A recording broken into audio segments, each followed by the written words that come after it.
High, তোমরা অনেকেই আমায় জিজ্ঞাসা করেছো মামামের টয়লেট ট্রেনিং হয়েছে কিনা, আর যদি হয়ে গিয়ে থাকে তাহলে কিভাবে ট্রেনিং করিয়েছি।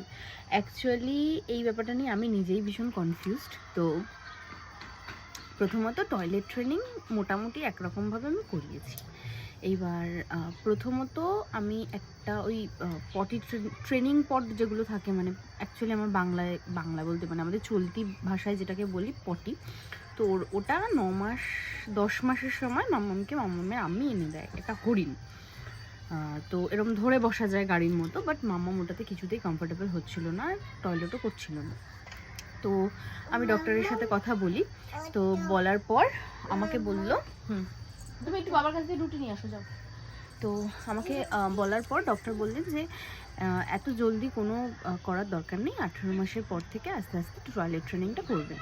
এইবার মাম্মামের যখন 18 মাসের আগে ঠিক ঠান্ডাটা পড়ে গেল, মানে ঠান্ডা পড়লো মানে ওকে আমি 24/7 ডাইপারে রাখবো, কারণ প্রচণ্ড ঠান্ডা। এবার কত প্যান্ট থাকে, আর শীতের মধ্যে রোদ কয়েকদিন ওঠেই নি, তো শোকাবে কি করে। আর বাচ্চারা তো আমার মাম্মামের কথাই যদি বলি, আমার মাম্মাম ধরো ঘন্টায় একবার, ঘন্টায় কখনো দুবার করেও টয়লেট করেছে, ঠিক আছে, মানে প্রচুর টয়লেট করেছে।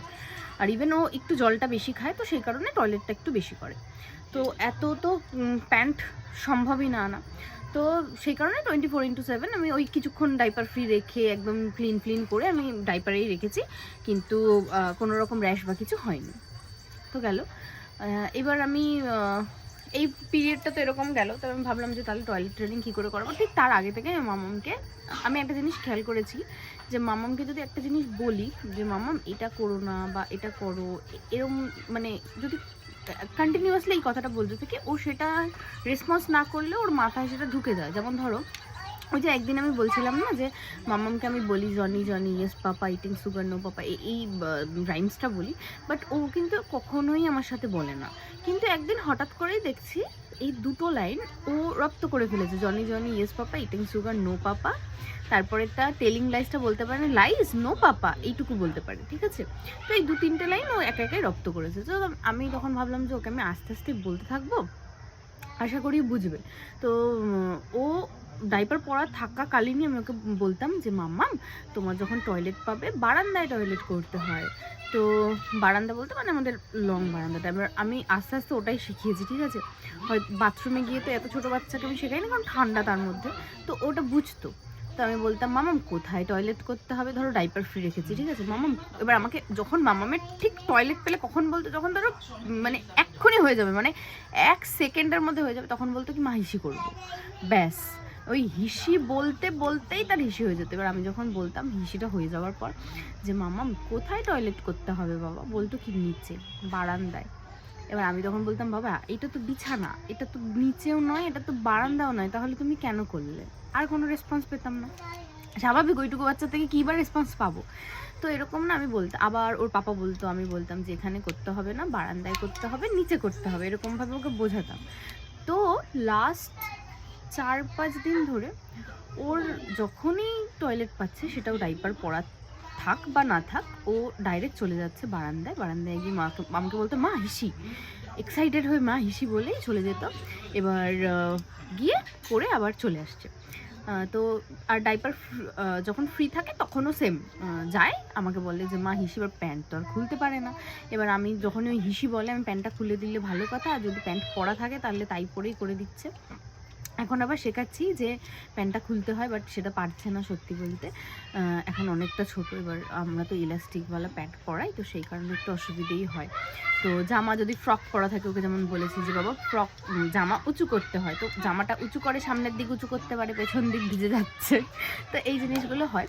তো টয়লেট ট্রেনিং আমি অ্যাজ কোনো রুলস ফলো করিনি, আর আমার ভীষণ কনফিউশন ছিল, মানে আমি একটা ব্যাপার নিয়ে কনফিউজ ছিলাম। ইভেন আমি তোমাদের সাথেও এটা নিয়ে ডিসকাস করেছি কিছু জনের সাথে, যে আমি যদি পটি প্যানে বসিয়ে যদি ট্রেনিং করাই, এবার ধরো ওটাতে না হ্যাবিচুয়েট হয়েছে, আমার দিদির মেয়েরই যেমন দেখেছি হ্যাবিচুয়েট হয়ে গিয়েছে, তো ও ওইটা ছাড়া টয়লেট করতে চায় না, মানে নিচে বসে।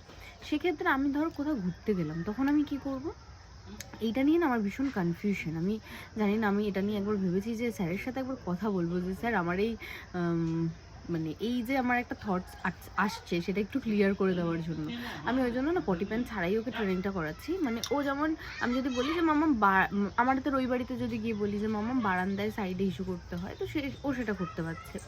এই বাড়িতে যেমন বারান্দায় নিচে বলেছি, ও সেটা বুঝতে পারছে, ও সেটা করতে পারছে। পার্টিকুলার জায়গা বুঝতে পারছে না অবশ্যই, বাট বারান্দায় এসেই তারপরে টয়লেটটা করছে। আর হিসি করার আগে বলছে একবার মা হিসি। বা আমি যদি ওকে কিছুক্ষণ বাদে বাদে, ধরো ওই 1 ঘন্টা বাদে বাদে একবার বলি যে চলো মাম্মাম একটু হিসি করে আসবে, তখন কিন্তু আবার আমার সাথে আসছে, এসে বসছে, বসে আমি ওকে বলছি মাসি করো, মাসি করে দেখাও তো, মাসি করে দেখাও তো, তখন আবার শি করছে। তো এইরকমভাবে আস্তে আস্তে ওকে আমি অভ্যস্ত করার চেষ্টা করছি। এবার এই সব কিছুর বাইরে ও সব কিছু করছে, আবার কখনো কখনো মা হিসি বলে আবার করে দিচ্ছে, ঠিক আছে?